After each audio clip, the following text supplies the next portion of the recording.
recording makes it easy for folks to catch up afterwards and reference back to the recording. So we'll go ahead and start recording now. Okay. All right. So I think next up, I am going to turn it over to Mayor Deirdre Martin and Mayor Pro Tem Sue Beckmeyer to provide some opening remarks. Thanks, Kelsey.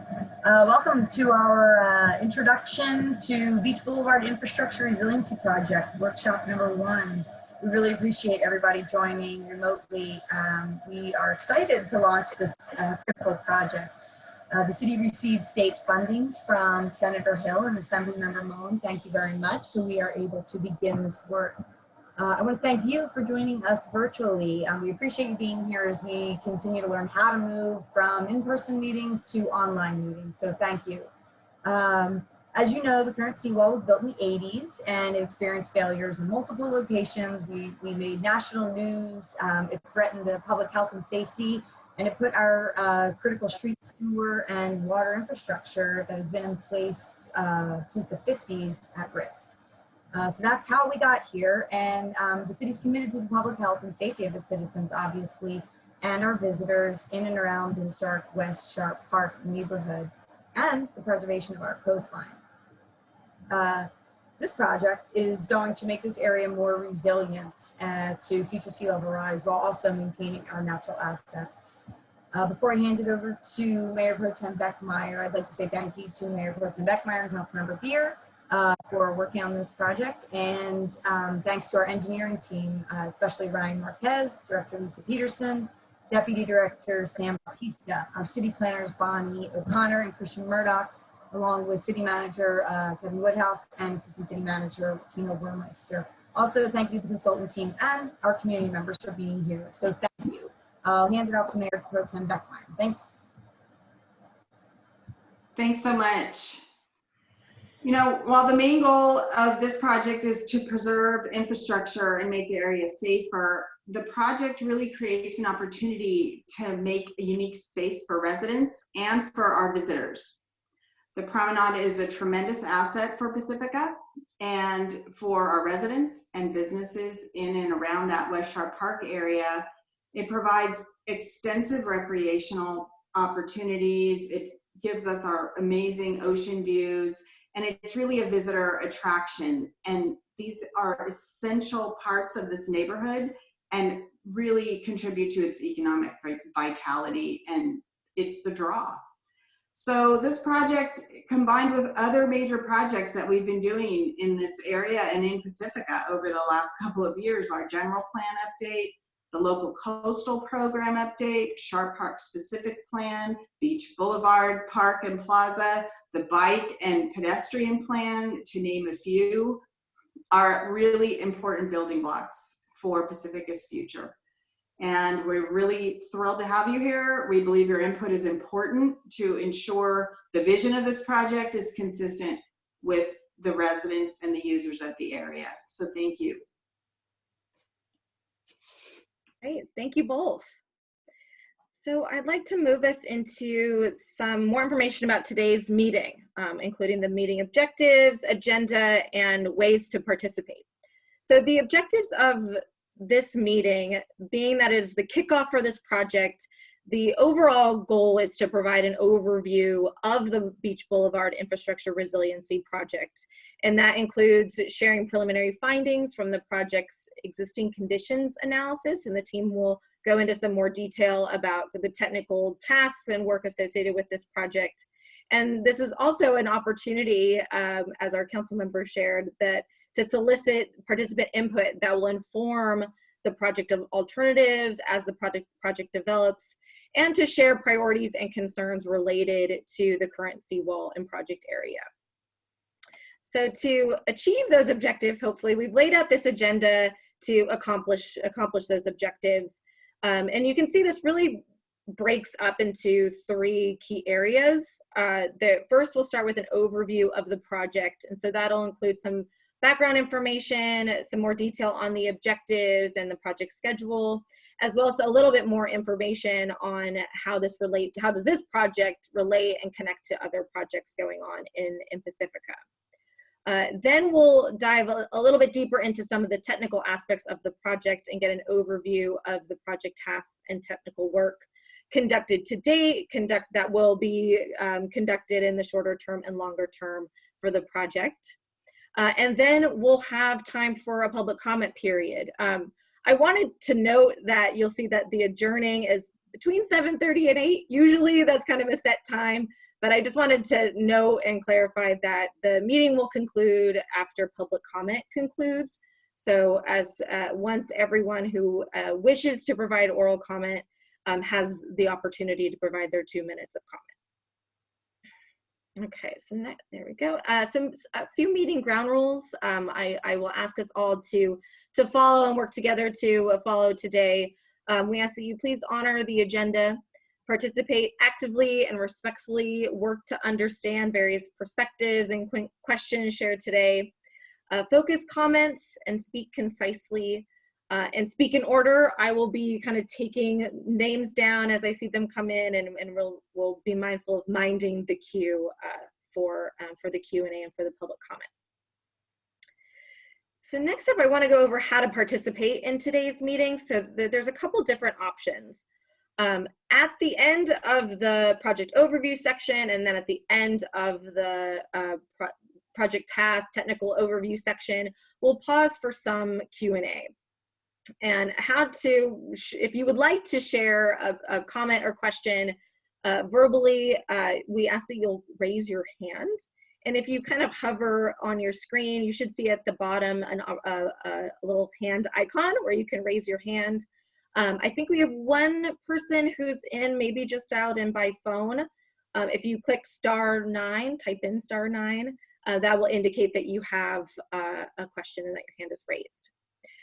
If you would like to submit a written question, there also right next to the hand icon is a Q&A icon, and you can submit questions at any point in the meeting, and we encourage you to do so as questions come up. We don't want to lose the question. Please feel free to submit questions in the Q&A pod.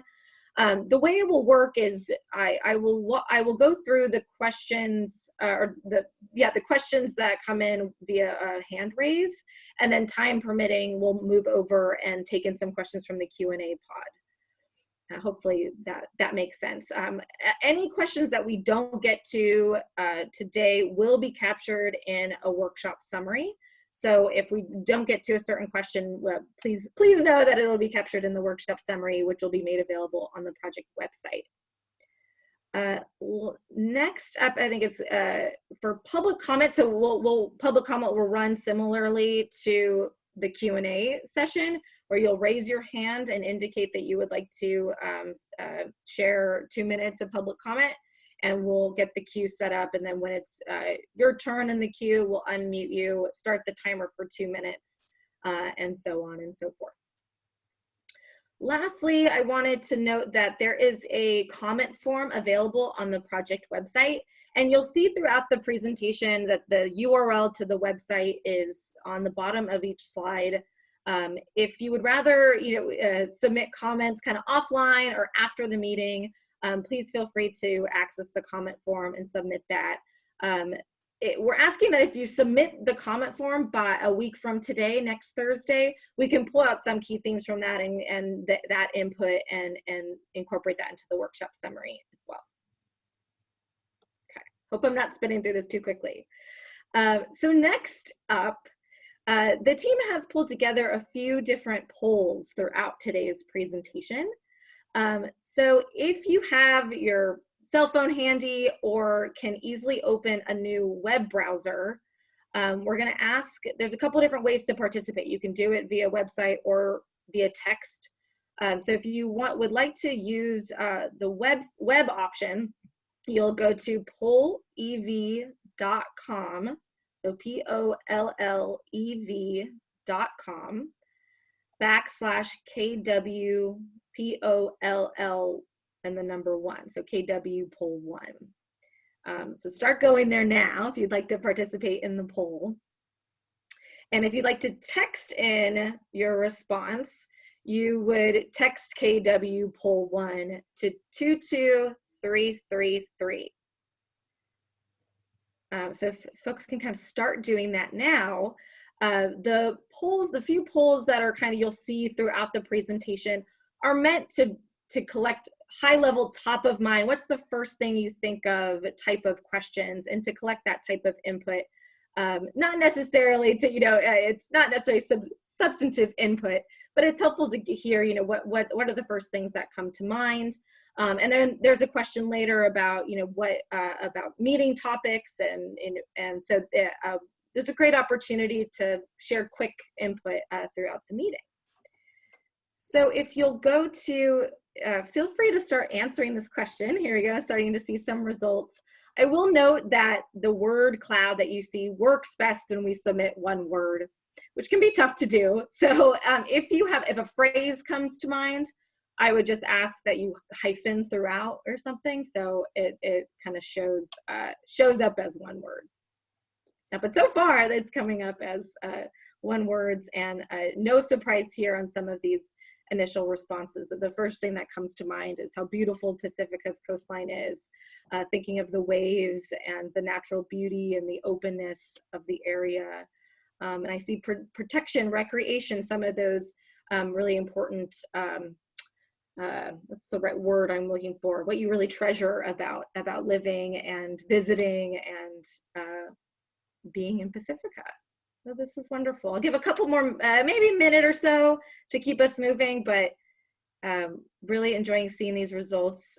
I see boardwalk, majestic, upkeep, that's a good one. Scenic, classic.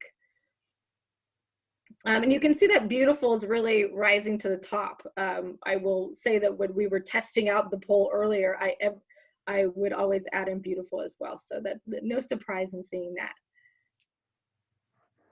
I see vulnerable, I see rise. I think that might be associated to sea level rise. So the team will definitely discuss that more throughout the presentation.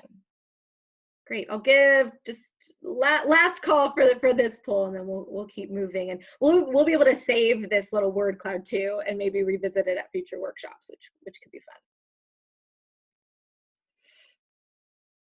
Great, okay, I think I'll turn it over at this point to Ryan Marquez with the City of Pacifica. Take it away, Ryan. Thanks for that introduction, Kelsey. Appreciate it. Again, my name is Ryan Marquez. I'm with the engineering division, and I'm the project contact for this project.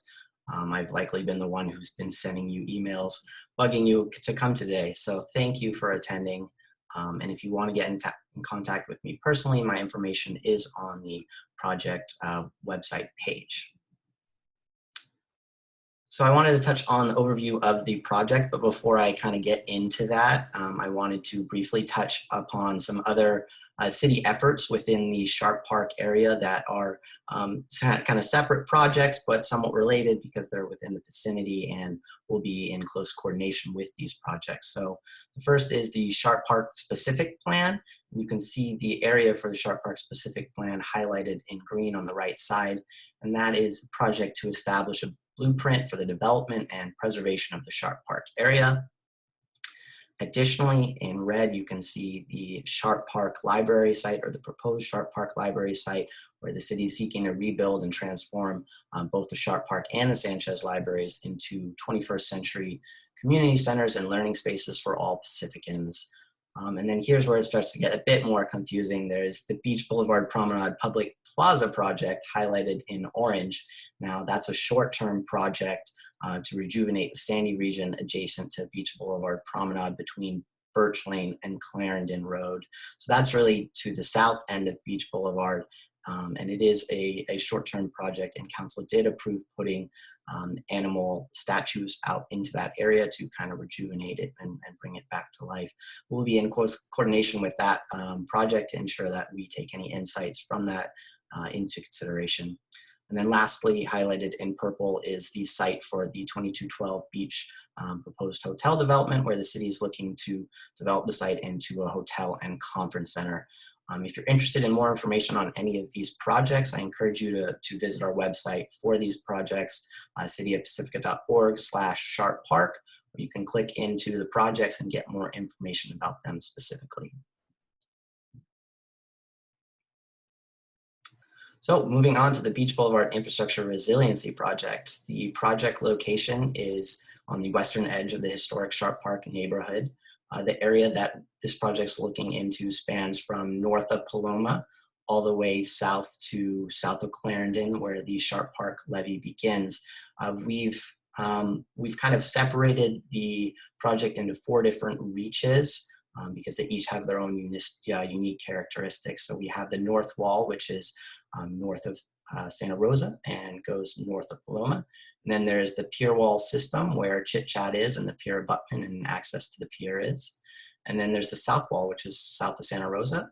And then finally, the 4th section is what we're referring to as the South Gap or the Clarendon Road Gap. That is a gap of armoring that is just south of the south wall, in between the south wall and the Sharp Park levee.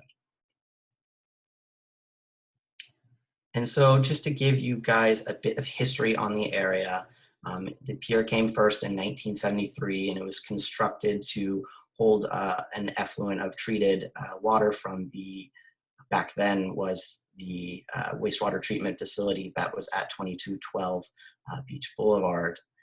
And that pipe has since been abandoned, but the 2212 structure is still there and serves as the city's council chambers for now. And in 1984, the North Beach Boulevard seawall was built. And then in 1987, the south wall was built. And to the right here, you can see some photos from the 1984 construction of the north wall.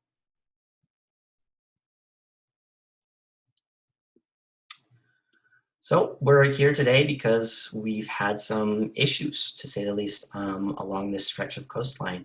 So there has been multiple failures along the north wall. In 1984, during construction of the north wall, there was a foundation failure. However, the city pivoted to a wider foundation, and to the best of our knowledge, that is still intact today. In 2001, there was a full wall failure a few 100 feet north of the pier. And then I'm sure, as most of you remember, in 2016, there was a full wall failure at Santa Maria Avenue, which is pictured here to the right. And more recently, in 2020, there was a minor panel breach at where the north wall meets the pier wall structure, and that was patched up before it became anything significant. Something to note is that the city has performed ground penetrating radar in the area and has found minor failures and repaired those in previous years. In addition to those failures, there has been localized flooding and property damage from wave overtopping. And as I kind of spoke to briefly last slide, there is a gap between the southern terminus of the south wall and the Sharp Park levee, which is prone to flooding. And so we are looking at that area specifically in this project. And then you combine this with the sea level rise outlook, and you kind of get a full project need. And that these are kind of why we are looking into the project we are today. So we have 4 main project goals for this project. They are to replace the current seawall and outdated infrastructure, to build climate resilience into one of the most vulnerable segments of the city's shoreline, to improve public access and the use of Beach Boulevard and the promenade, and ultimately to really create a multi-benefit solution to protect public infrastructure, recreational activities, homes, businesses, and really the community at large from further impacts of coastal erosion. So to give you a bit of context of how we've phased out this project as of today, we have it set into 3 phases, and the first phase is where we are today in the preliminary planning and feasibility phase. Within the first phase, we've broken it down into 3 main tasks. We have the existing conditions review, which is basically looking at the site as it is today and looking at previous data on the site and site data from today. And then the multi-hazard risk assessment is essentially looking into the future conditions of the area. And then we'll be combining those 2 documents and using them to provide some insight into alternatives that we may use to ultimately construct this project. And then we will finally, our third task will be to perform the alternative analysis, in which we'll go through several alternatives for the project and ultimately come out with the preferred alternative. And that preferred alternative will then be taken into phase 2, where full design documents and environmental documents will be prepared so that the project can ultimately move into phase 3, which would be construction. So here's a timeline of our phase 1 engagements activities that we have planned so far. So we do have 4 community workshops that we're planning for this phase. Tonight is the first one, of course, for existing conditions. And then we plan on having our second community workshop in November to touch on the multi-hazard risk assessment. And then the third community workshop in January will be to discuss the alternative design development. And then we hope to have our 4th and final community workshop in March to discuss the final project alternative. All the while, we will be having online engagement and information put on the project webpage, which you can see displayed at the bottom right of every slide we have here. We will be updating that site with information and other announcements, and we encourage you to sign up for the email listing, which you can find on that webpage, so that we can get in touch with you about future activities, such as the survey that we have live right now. So for this project, we have developed a stakeholder engagement plan, and part of that plan was to identify possible areas to share information with stakeholders, as well as to seek input on certain specific areas during certain tasks. So for the existing conditions report, we have identified sharing information on the existing conditions review, including our approach and status, and to collect input on how stakeholders interact with or use the project area and what they value most about it. And then finally, to collect input from the stakeholders on problem areas that as they exist today. And then during our second task of the multi-hazard risk assessment, we plan on sharing the project team's approach to studying hazards and how the assessment will inform alternative development. And then we hope to collect stakeholder input on priorities and concerns as they relate to the data presented, and to gather some initial input on potential project alternatives at a very conceptual level.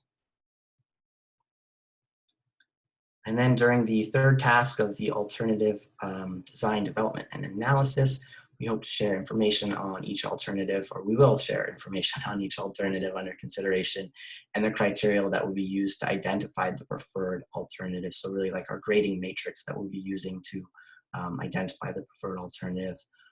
We hope to solicit stakeholder feedback on project features and amenities toolbox, which will inform the development of project alternatives. So we'll be really looking for input of what type of uses stakeholders would like to see out there, what type of feel they would like to see out there, so what type of amenities we can add in when we're moving through this project.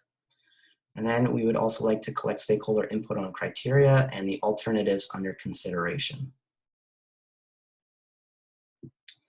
So what have we heard so far? We've heard that the area is an important, meaningful space for Pacifica residents and visitors alike. We've heard that the project should protect private property, should protect public infrastructure, should allow for continued economic growth of the area, and to maintain recreational opportunities along the coastline, and that it should help protect natural environment and species within the project site. And so with that, I will hand it back over to Kelsey for our next poll. Great, thanks Ryan. Okay, so if you had the text already up or the web page already up, the question should live update, hopefully. If you closed out of either one, to remind ourselves, if you want to use a web page to respond, you can go to pollev.com/KW-poll1, and I think Ryan shared a link to it in the chat. Or you can text KW poll1 to 22333. And the question here picks up where Ryan just left off on what has the team heard so far. And so this is a pre-populated word cloud, and that we're interested in hearing from all of you. Are any of these topics resonating with you? Are these also key interests that you have related to Pacifica's adaptation to sea level rise and the replacement of the Beach Boulevard seawall? Or is there something else? Is there a topic or a priority for you that you don't see listed? So you can add to it, or you can emphasize some topics that you already see. And I'll make the note here, you see like public infrastructure, we hyphened that. That's the one downside with the word clouds is it works great for one word. So if you want to add in a phrase or something like that, we recommend hyphenating it. But I think we'll be able to kind of tease out what folks are saying here. I'm seeing a lot of protect private property. I think we might be a disconnect there, but I think that might be one that we're seeing. Homes, protecting homes. Protecting the beach, environment is really popping up. No, I see tax, and that might be a part of a full phrase here. If you are noticing in the word cloud that if you feel like what you're sharing is getting broken up, feel free to use the Q&A pod too, to make sure that we're getting this. But I'm seeing a lot of great input. And again, we'll be able to take like a snapshot of this and save it moving forward. But seeing lots of private property, property preservation, economic growth.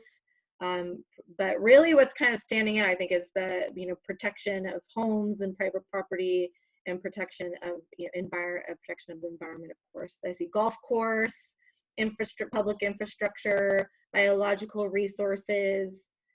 And some little words I'm seeing, but I think are important to note: tax. Where's the one? Maintain. That might be a part of a larger phrase, but I think that's an important verb to pull out. Okay, I'll give a few more seconds here, and then we'll move along.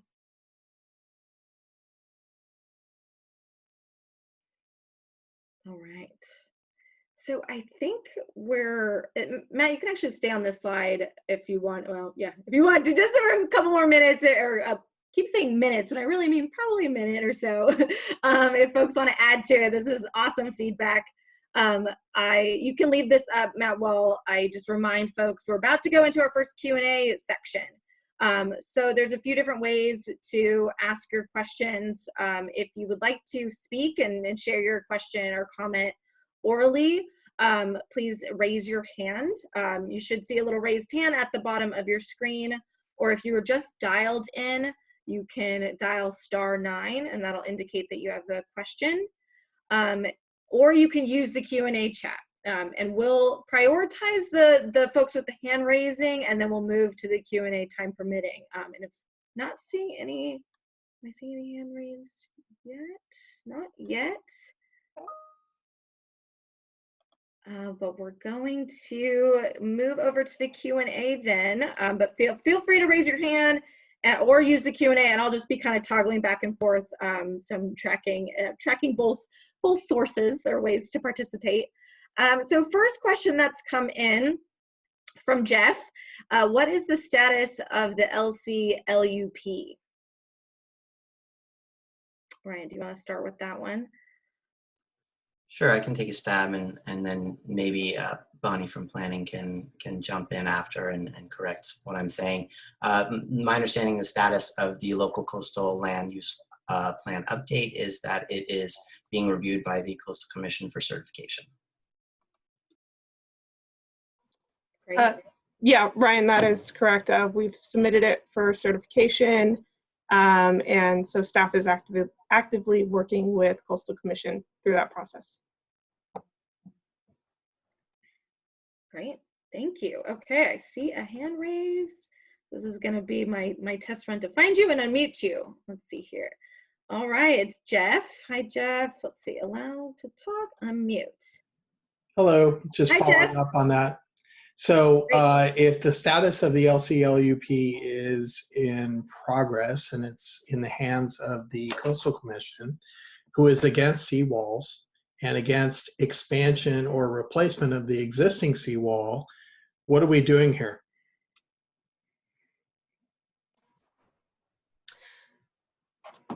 Oh, well, I'll take a first stab. So we are working towards a project that we have received direction from our city council to move forward with.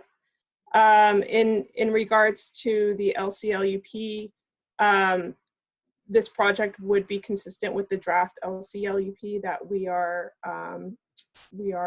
working to get certified. However, in the meantime, in our current certified draft, or our current certified LCLUP, it has policies that do allow for the protection of existing structures. And so as these walls were built in the 80s under this existing LCLUP, those same policies would support the protection of this current protection of existing structures. Okay, I get that, but the LCLUP is in contradiction with itself because the Coastal Commission says there can be no expansion or replacement of the seawall, and here we are talking about doing that. So as long as City Council has the wherewithal and the for lack of a better word, backbone to back that up, I would dearly love to see our seawall replaced and expanded to close the gap at Clarendon. But I feel that this is an uphill battle with the Coastal Commission. I'm just wondering how much, we have a current mayor who's against it. Incoming mayor is, I think, for it. I would like to see this be not just an exercise in futility, that we're just sitting here, making everybody feel good when it's doomed. It will never get passed. So I just would like some confirmation that City Council is going to fight for this and that we will actually get it done. Thanks, Jeff. Anyone want to respond to? This is Brian. I was going to jump in there just for a second. There are a lot of examples around where Coastal has approved seawalls or maintenance or replacement of seawalls, and there is provisions within the Coastal Act for protection of critical coastal infrastructure, existing coastal infrastructure. So, I think it's not we're not going down a dead end road here. I think there's definitely hope. Thanks. And Jeff, I'm mindful of our time, so I muted you, but I don't want to cut this off. So feel free to use the Q&A, and I want to see if anyone else wants to respond to Jeff's concern and question. Hi, it's Eric. I would offer that the Coastal Commission is not necessarily completely opposed. I think the LCP the city is looking to have certified does accommodate for reconstruction of the wall. And I think at the end of the day, the Coastal Commission needs to decide and balance between protection of property, protection and enhancement of recreation and visual access to the coastline against the seawall concept. So it is going to be a balance at the end of the day. Thanks, Eric. And Sue, I see that you have your hand up, and I think you might want to jump in on this topic. So let me see. Sue, are you there? Can you hear us? Let me see. Unmute. How's that? There we go. There you are. Okay. I don't want to prolong this because I know we have a lot to get to, but I just want to respond to the question that Jeff asked about the status of City Council and where we are in terms of supporting this. Yeah, it's absolutely going to be an uphill battle. There's no doubt. We've all watched and learned, and we see how seriously the Coastal Commission staff take their charge as they interpret it. And yet it is our job and our responsibility and our interest to protect our city. So that we're up for it. And the thing that, people do ask about is, well, who else is up for it? And I'll say, we've had the support of our state legislators Kevin Mullen is working on a multi-hundreds of $million bond for resiliency, and we are absolutely preparing to be part of that. So I can go on, and I won't, but I just want to let you know that we're on it. Thanks, Sue. Okay, so I see one more hand up from Tom Thompson, and then I'm going to encourage us to move on to the next section, but hopefully that means we have plenty of more time for Q&A and public comment at the end of the meeting. So Tom, let's see if I can, oh wait. Tom, are you there? Can we hear you? I am. Can you hear me? Yes. Okay, great. Thank you. So my name's Tom Thompson. I've owned property in Sharp Park for over 30 years. And I'm impressed by the Sharp Park specific plan vision of a downtown Pacifica. And that'll require a lot of investment in a hotel, a conference center, retail, eateries, mixed use development, and such. And a seawall is critical to make any of that happen. Without a clear, strong commitment for a seawall, none of that good stuff is going to happen, because investors won't make the investment if they're not comfortable with that a new seawall will be there for them. So in the meanwhile, how do we make them comfortable with that so we can get things rolling? That's my question. Thanks, Tom. Hi, Tom. Thanks for the question. Yeah, we've been working closely with the planning department who's managing the Sharp Park specific plan, and we've been sharing information about our project with them. And I think that collaboration is really important to ease any potential investors and developers concerns about our efforts to ensure the public safety of this area. So we're going to continue along those efforts, and we hope that can help ease some of those concerns. Great. Thanks, Ryan. Thanks, Tom, for your question. I wanted to just make one quick note before we move on.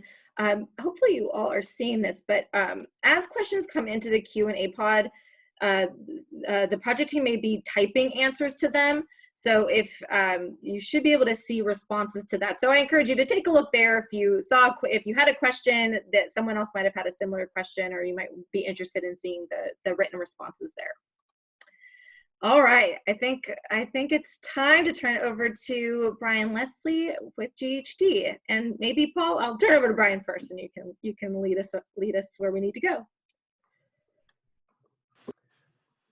Yeah, hi everybody. We'll actually let's get Paul on the line. Paul, you with us? I think.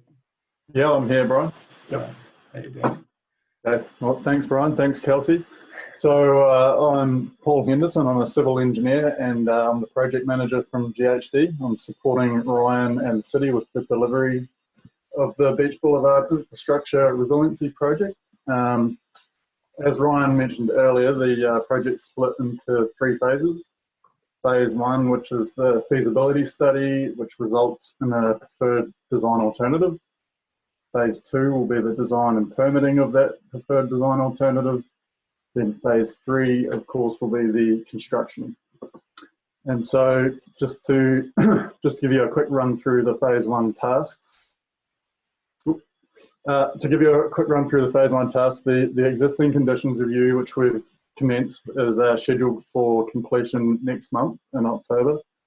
We have the multi-hazard risk assessment, which has some overlap with the existing conditions review, and that's just commenced and is scheduled for completion in later October, early November. And finally, the alternatives analysis, which will be used for, the information from that will be used for the design, which is scheduled to commence in, the design of the alternatives analysis will commence in November and be complete in March of next year. And so now Brian and I will get into a bit of the detail on the phase 1 tasks. So if we could jump to the next slide, thank you. So last month, GHD structural engineers visited the site and completed a visual condition assessment of the 3 walls, the north wall, the pier abutment, and the south wall. The purpose of the condition assessment is basically to determine the current condition of the walls and assess what we think is the remaining life of the structures. This information will feed into other tasks such as the economics analysis and the feasibility study. Some of the things that we looked at in the condition assessment include corrosion of concrete reinforcing, concrete cracking and spalling, noticeable movement in the joints of the walls, signs of distress on the land side of the seawall, so like cracking in the paving or the sidewalk, visible displacement or deformation of the wall, so that's looking down the line of the wall to see if there's any visual bulging out or movement, and the condition of the railing and stairs and things of that nature. So in the text on the slide, we're showing the basic engineering opinions on the current condition of the seawall. So the north wall has experienced the majority of the failures. It has visible steel reinforcing corrosion and spalling and cracking. It's estimated to have a remaining life of 5 to 20 years, so some parts of the wall are better than others. The pier abutment wall, which we're showing in the image, at first glance that would appear to be in the worst condition, but that's not the case. It does have a, behind the corroded sheet pile walls is quite a thick reinforced concrete wall, which was installed as a preventative measure some time ago. So it's still quite sound. And the pier abutment has a remaining life of about 5 to 10 years, we think.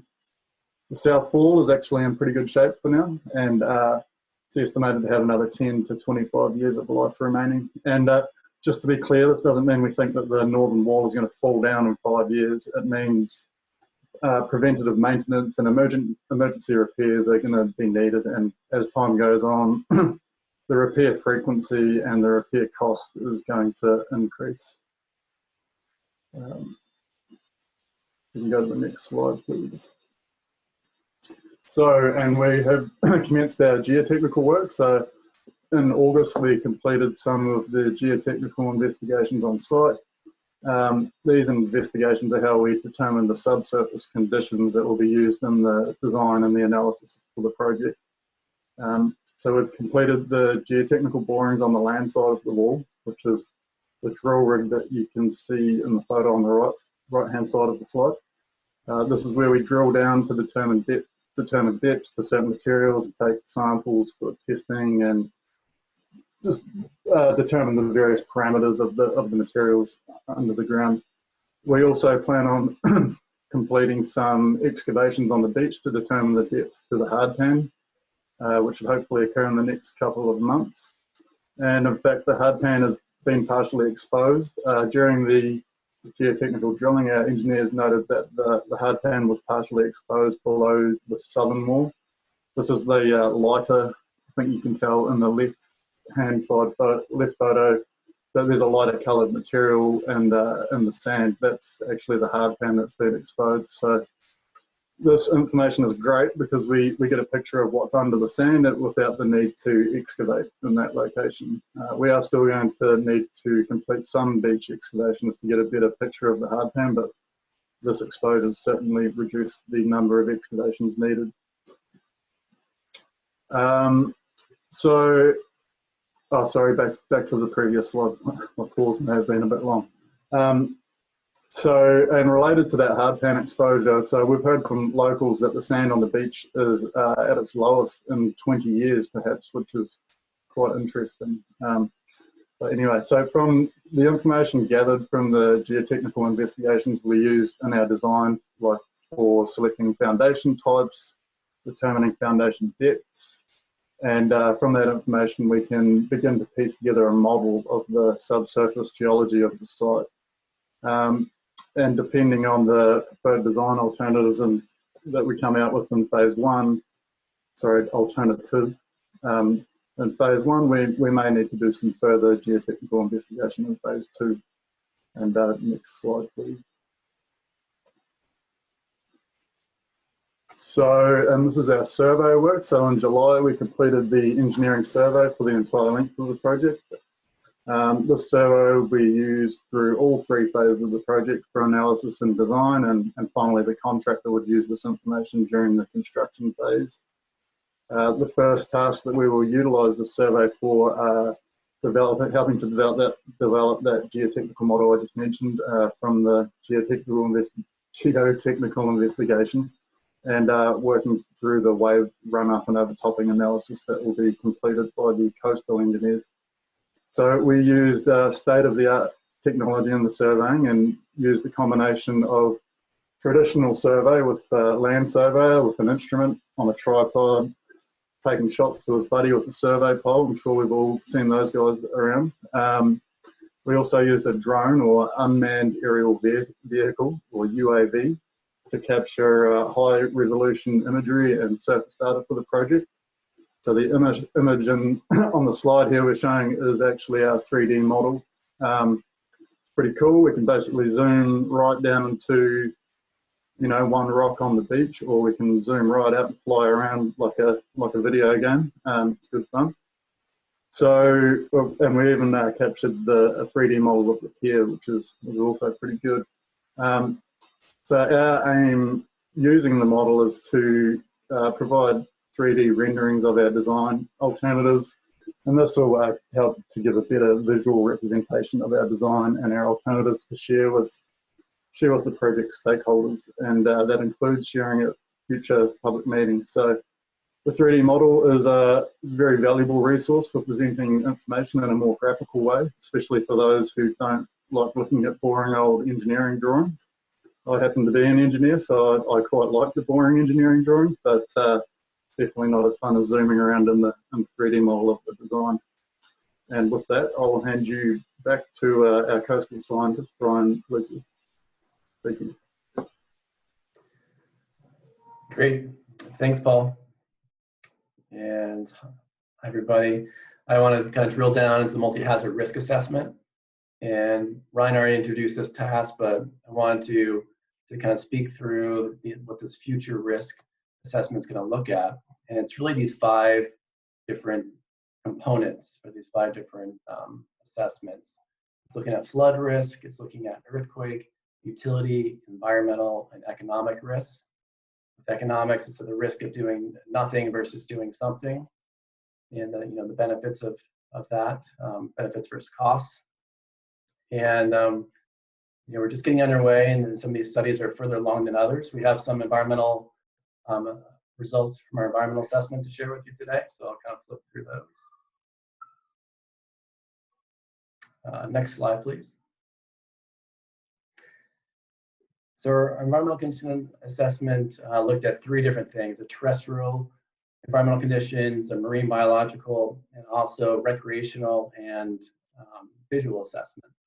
There's 3 different scenic viewpoints within our project area that we want to make sure we capture. And with all these constraints that we're looking at, or all these different components we're looking at, there's constraints, but there's also opportunities. We're really focused in on the opportunities at this stage and how we can improve things by this project. For example, on the environmental side, we're looking at the potential for, we identified the potential for our project to improve Laguna Salada by closing this gap at Clarendon, and by reducing saltwater intrusion to the wetland. So that's a way this project can help benefit the environment by potentially protecting that wetland. Further work in phase 2, so we're just getting started, getting our arms around the data so that we're designing with these constraints and opportunities in mind. Next slide, please. As far as alternatives approach, this came up earlier, and Bonnie touched on it. There's some LCP policies that we're using to frame up our alternatives that we develop. And it's really these 3 that pertain to Shark Park, and it's Coastal Resilience Strategy 25 through 27. 25 and 27 both speak to flood risk resilience or reductions, and 25 speaks to elevating structures like the wall to provide more protection behind it, whereas 27 speaks to flood control protection measures to homes and businesses, so that once water gets over the wall, say, or from drainage, that we're helping to reduce flood, or providing flood control, behind the wall. And then 26 speaks to beach nourishment, so trying to see if we can develop a beach, build out a beach, and hold a beach within the city of Pacifica. We'll be looking at that alternative in detail within this study, and I'll speak to that in the next slide in a little more detail. So we're still early days on this study, but these are the alternatives that we're considering at this point. It's these four. It's beach nourishment, sand retention structures, seawall replacement with like a vertical structure similar to what's there today, and a rock seawall replacement or a revetment type of option. I'll go into a little bit of detail on each of these. So the beach nourishment option is bringing in sand from offshore, basically bringing in sand from elsewhere. So either offshore or upland, sand comes in to help build out a beach. And we'll be looking at the initial volume needed to build out the beach, but also how much sand we need over time to keep a beach. So kind of like the renourishment frequency. And this option is similar to what Army Corps of Engineers does at South Ocean Beach by dredging the entrance channel and putting that sand within the nearshore every year. And then the second option ties in really closely to the beach nourishment. It's how we can help prolong the life of nourishment on city beaches. And these are retention structures consist of detached breakwaters, artificial reefs, or groin type structures that help hold sand where we want it longer. The third option is a seawall replacement, so another kind of like vertical structure, steel or concrete, kind of more robust than the existing system. And example from Ocean Beach, but just kind of looking at different options that we can help make a more robust protection option for the city. The fourth option is riprap or revetment type structure, so bringing in large rock to build up this revetment slope, similar to Rockaway, similar to other spots within Pacifica.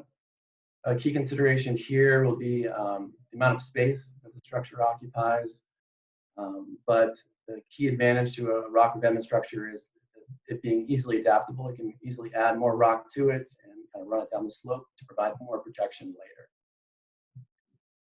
And finally, we're going to be looking at the no project alternative as both a kind of a baseline to compare our action alternatives against, and also for environmental reasons, like for CEQA and permits down the road in phase 2, we'll need to look at this. So that's in the mix as well. And I think with that, I'm going to hand it back to Kelsey for our next survey. Hi, thanks, Brian.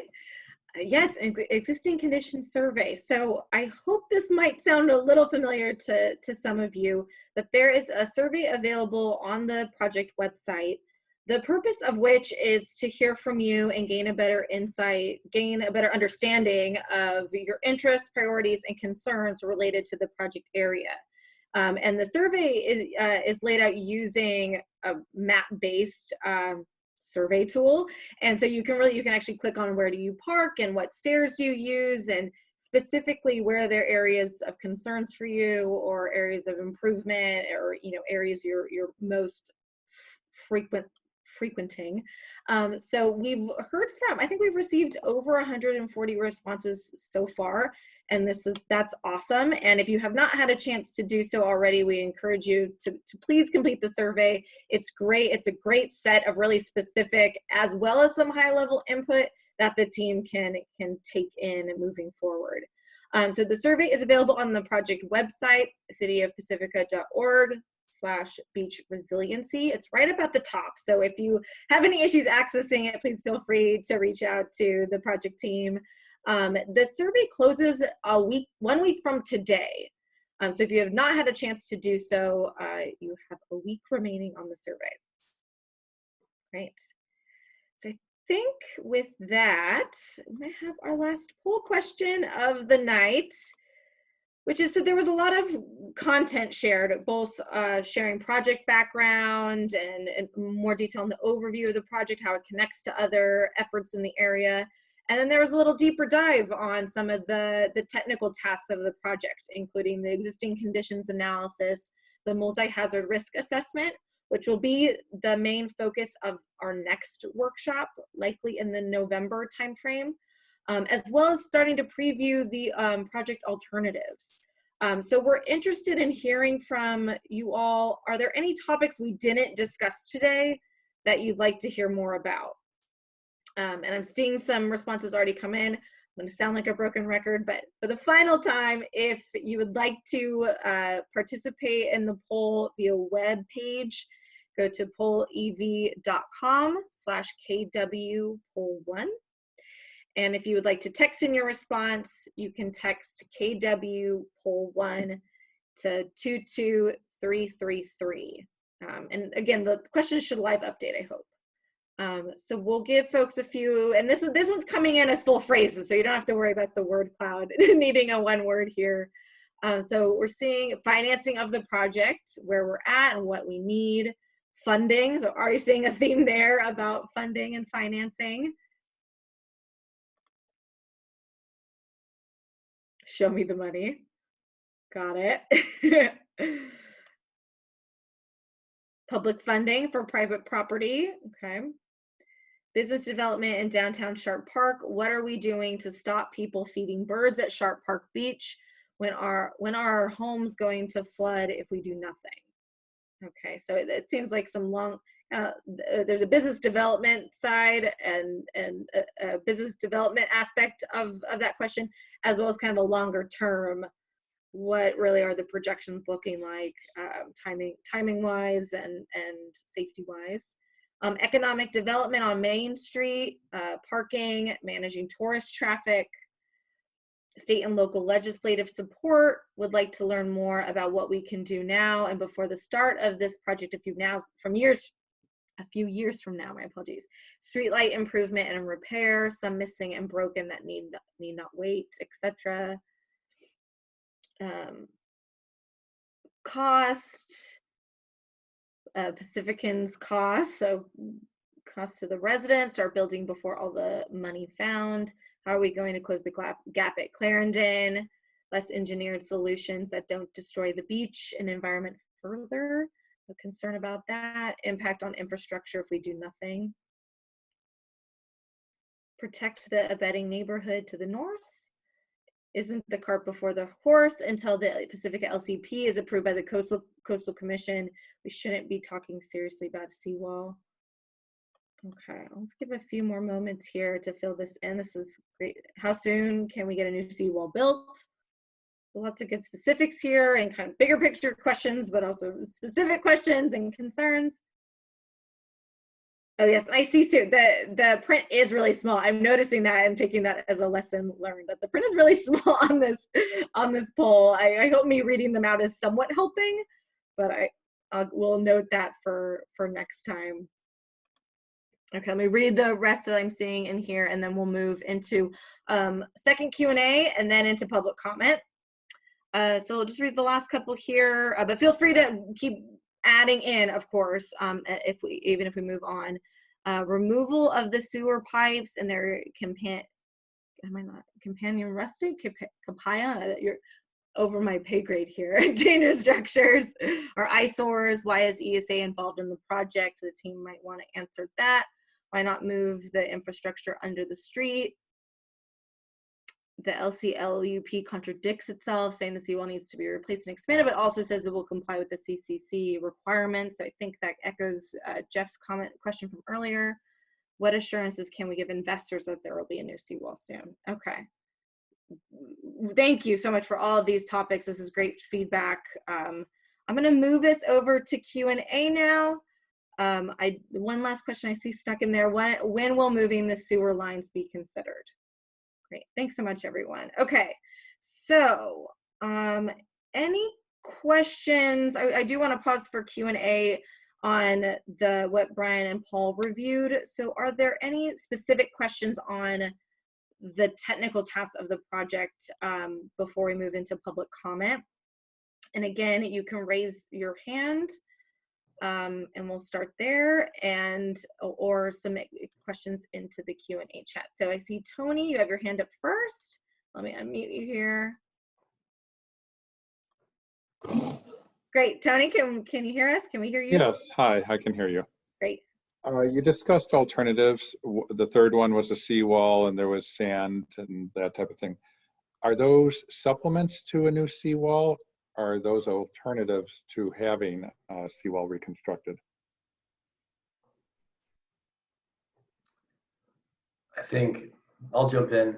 So I think I failed to hit on one of my points that I wanted to hit on, which is that all these alternatives shouldn't be viewed as standalone. They should be viewed as kind of our toolbox of our alternatives, and that our preferred option will likely be a hybrid of these different options, whereas nourishment and a wall could coexist, as could nourishment and retention, etc. Okay, thank you.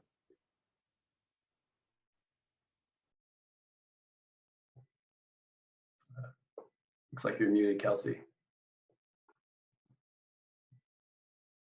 I'm muted. I muted Tony and then I muted myself. Sorry about that. That's the good part about having the video on. All right, any other questions on that portion of the presentation?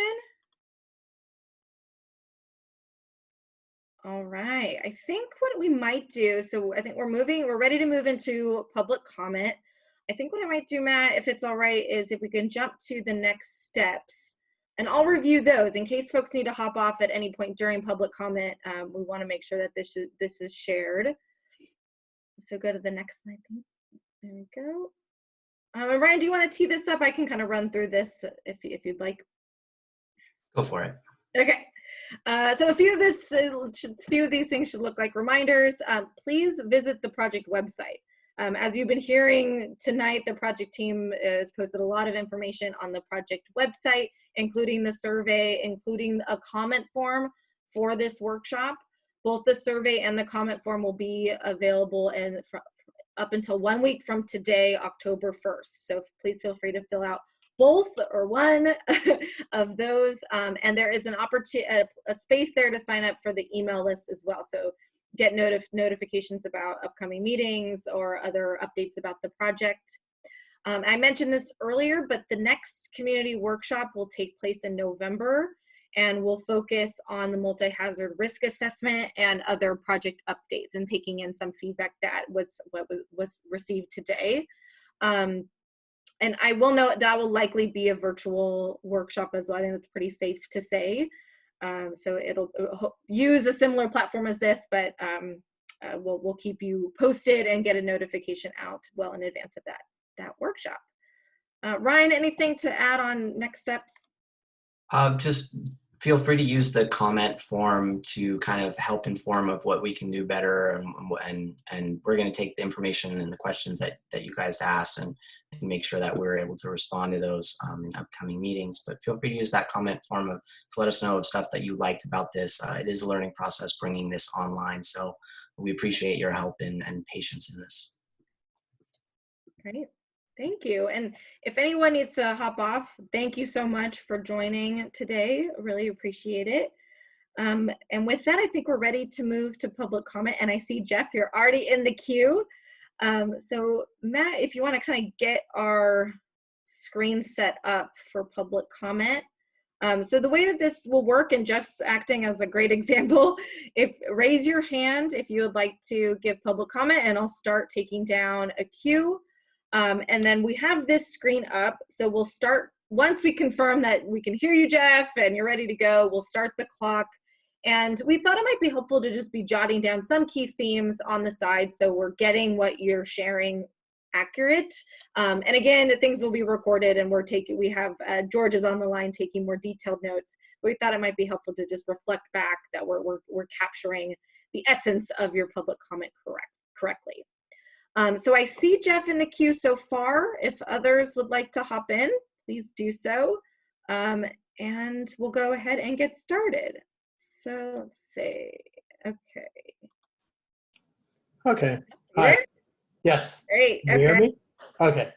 I just want to say I really appreciate this meeting. I think it's awesome that the city is involving its residents, and we get an opportunity to speak and be involved, and I think this is terrific.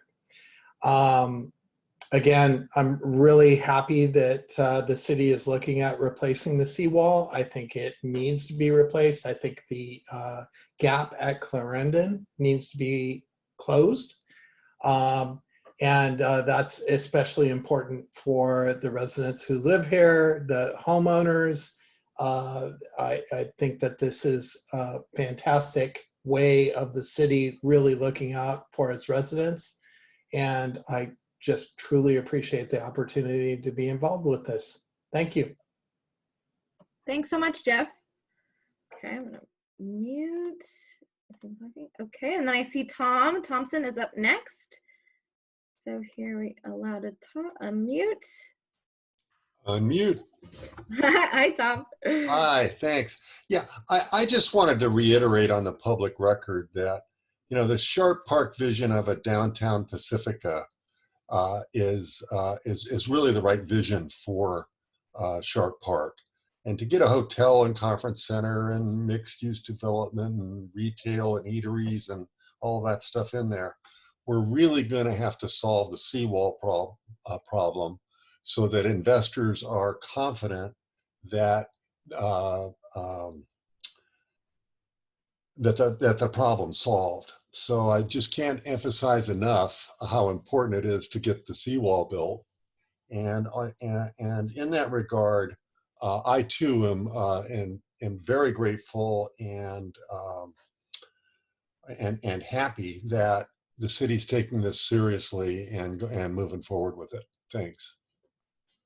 Great. Thanks so much, Tom. All right. I don't see any other hands up in the queue. Is there any? Oh, yes, I do. Okay. So I see S. Thompson Drake and Cindy Abbott. So we're going to go to S. Thompson Drake. Are you there? Can we hear you? Hi, this is Suzanne Drake. Suzanne, Thank you for inviting us to join in on this. I also echo what Jeff Pryor said, as well as Tom. No relation, but we're friends. I definitely think the seawall being a fixed, firm situation is the only thing that's really going to make development surge of additional funds from outside the area and influx of investment funds to really happen. Given that we would be basically showing them in advance our good faith effort to maintain this area for, you know, and have permanence. So I definitely echo other commenters. Additionally, I also want to emphasize that it would be nice, and I'm not sure how it would work, is to work with the Economic Development Committee to see like how things might go hand in hand. I'm not sure how that would work. I'm just kind of throwing it out there. And another thing, I kind of came to the meeting late. I apologize. Is there any way that I can get these slides, or because I see that this is being recorded, will that be shared online, this particular meeting, in the future, so I can review it before the next meeting next week? Thank you.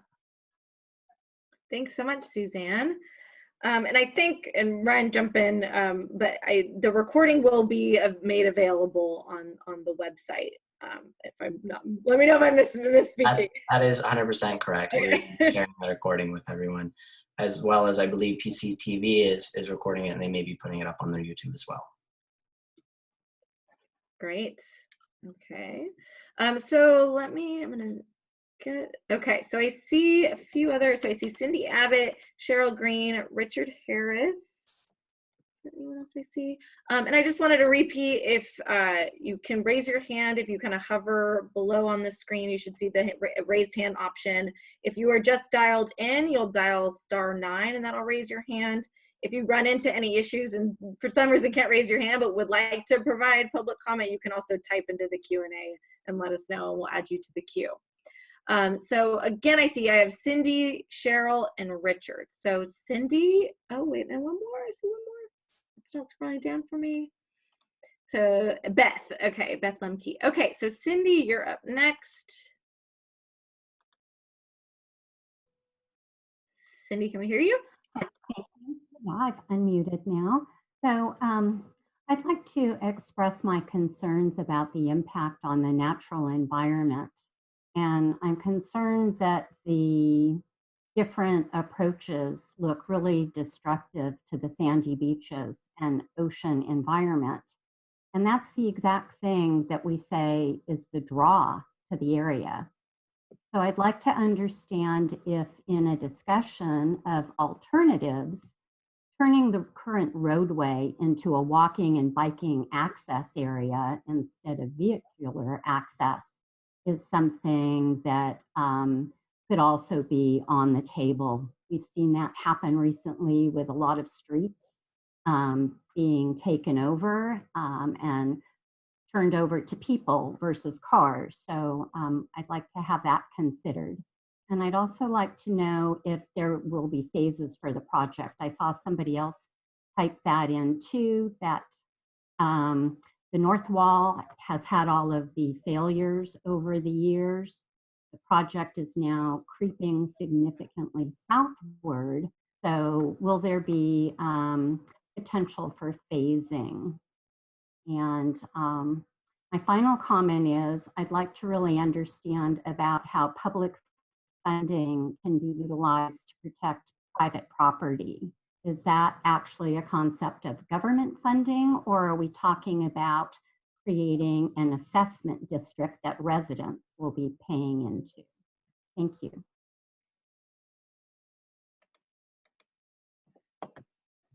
Great, thanks, Cindy. Thanks, Cindy. Yeah, I'll try. There was a lot in there, and I'll try to unpack some of those if that's okay. So we hear you on the concerns to the impact on the natural environment, and we're going to be sure to keep those into consideration. We do, one of the options that we are looking at is beach nourishment. So that is a possibility for bringing more beach to this area. We have not looked into moving the roadway into a walkway and bicycle facility. There currently is a walking and biking facility on the promenade as is. There is certainly the possibility of phasing for this project. It may be that it's segmented out into different phases to assess what's needed in the immediate term and then with a plan later on. And then as far as the public funds for private property, the project is looking to protect public infrastructure and public safety. There is an ancillary feedback, there is a benefit to some of the homes in the area, but the city is committed to maintaining the area's road as well as infrastructure along that road. Great, thanks, Ryan. All right, so next up is Cheryl Green, and then we have Richard Harris and Beth Lemke. Beth gave us the heads up that her phone is on 2%, so should we run out of battery before then, I'll read her comment aloud. So Cheryl Green, you're up next. Hi, this is actually Alan Green, A-L-A. Oh, great. And my wife Cheryl, I'm on my wife Cheryl's computer. But I want to say I was listening and heard Tom Thompson and was really inspired by that. I've lived in Pacifica off and on. I keep being drawn back, but since the 80s. And most recently I've lived in Redwood City. And the downtown there in recent years has become really vibrant. It's a place where people gather and eat and walk and converse. And it was really a powerful thing. And the idea of Palmetto and Sharp Park being a vibrant community area where the neighborhood comes together, where the city comes together, to me is really powerful. And if that is to happen, I agree with Tom that having the seawall secure is a way to really build a vibrant neighborhood for our whole city. And that's all I had to say. Great, thank you, Alan. And thanks for letting me call you Cheryl for most of the meeting. Quite okay. She's more articulate than I am. Got it. Okay. So next up is Richard Harris. Richard, are you there? Yes, am Yeah. I now unmuted? Yes, we can hear you. Thanks. The last go round that we had was with the LCLUP, and the cost benefit analysis was a problem in that study. I think they were underfunded for a detailed cost benefit analysis to analyze the value of the businesses, the homes, the recreation, including the golf course, of the assets being protected by the seawall. And it was, I see that cost benefit analysis is part of the multi-hazard risk, which it looks like is up for a public hearing in, I think you said November. But the problems with the cost benefit analysis in the LCLUP were long range. It wasn't something that's going to be fixed in a month. That required, to have done it properly, would have required a much more substantial investigation of actual property values, business values, et cetera. That was just nowhere near done last time around. I'm sort of waving a flag on that and wanting some assurance that a better job with a better funded job is going to be done now on the cost benefit analysis than was done in 2018, 2019 on that the LCLUP. That's it. Go ahead, Ryan. Yeah, thanks for the comment, Richard. We appreciate that. Yeah, the LCP update essentially had to look at the coastline kind of holistically. Because this is more on a project basis, we are able to get into a lot finer detail and have a lot more site-specific and project-specific analysis. So we'll get into more of our approach on the next meeting when we have it fully fleshed out. But we appreciate you raising that with us now. Okay, so I think Beth, you're next up. I'm gonna unmute you in case you're still here and want to jump in, but I'll be ready to read your comment as well. Hi, yeah, I'm here. Great. Can you hear me? Yes. Hi. Oh, did we just lose her? Beth, are you still there? Oh man, just right on time, the phone died. Well, maybe she's able to rejoin us. But if not, I did want to read her comment. She said, my phone is on 2%. I'd like to echo what Jeff and Tom said regarding supporting repair and strengthening of seawalls and the economic development of Sharp Park. I own a home on Santa Maria, west of Palmetto, and a business in Rockaway Beach. Great. So thanks, Beth, if you can still hear us and we can't see you. Thank you. All right, so I don't see any other hands up. Are there anyone else who would like to provide public comment? Kelsey? Yes. This is Kevin, city manager. While there are no hands up currently, there were a number of questions about funding issues, and I just wanted to add a little bit more information on that topic for the sake of all of the attendees. So this will be pretty high level. The council for years has been directing work on this project and seeking potential funding for it. And that's what the city has done through the hard work of council members and city staff. We're able to get the state funding for this portion of the project. It's not an option to do nothing here. So we need to start somewhere. We were able to get that funding. And for years, I've been saying that there's no doubt that the funding for a very large capital infrastructure project like this is going to need a patchwork of funding sources, from the local level to the regional level to the state level to the federal level.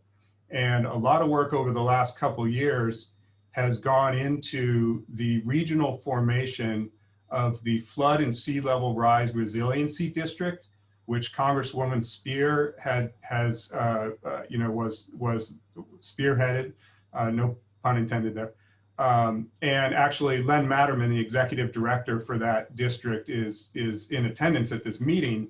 One of the goals of that district is on a county-wide and regional level to be able to leverage more federal funding for large projects like this, both on the coast side as well as on the bay side.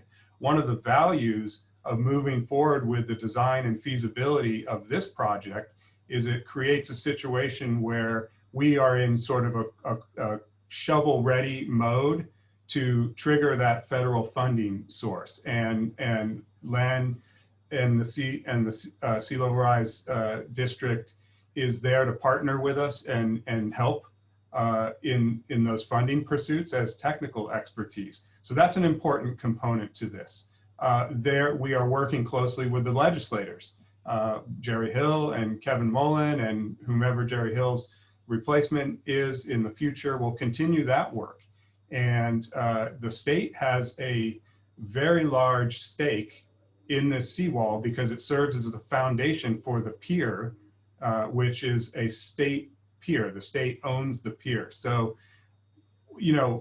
we don't have, part of this study will result in what are the cost estimates, more refined cost estimates for the project. The earlier estimates were maybe $25 million.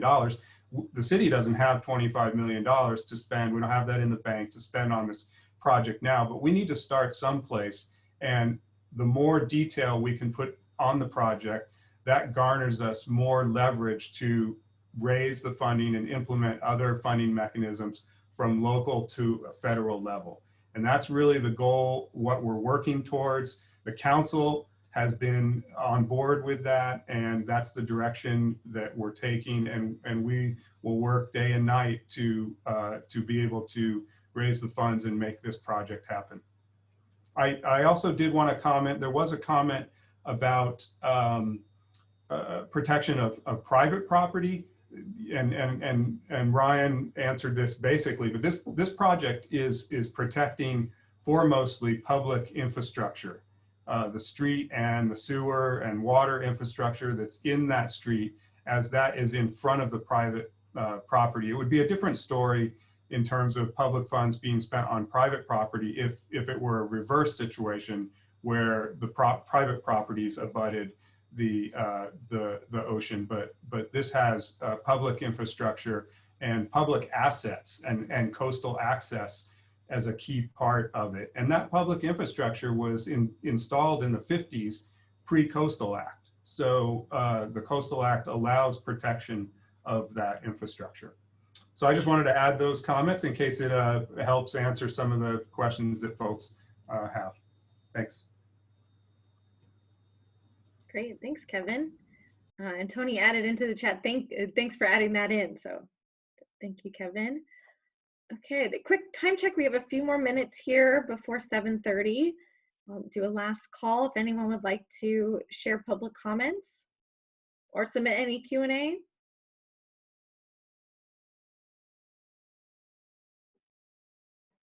Stephanie, okay. Stephanie, see your hand up.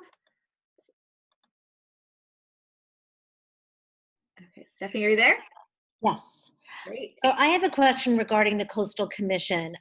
I own a house on Beach Boulevard, have been in this neighborhood, different house right down from City Hall since 1996, and very involved in the community. How do we need to get involved with that process in any way to make sure that this happens, that this can go forward? And if so, how do we do that? Thanks. Thanks, Stephanie.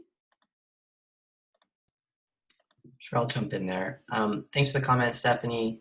There will be eventually a time where this potential project will be submitted to the Coastal Commission for a CDP, and they will be soliciting public comment. And so at that time, residents and anyone of the public can comment on their support for the project. Great, thanks, Ryan.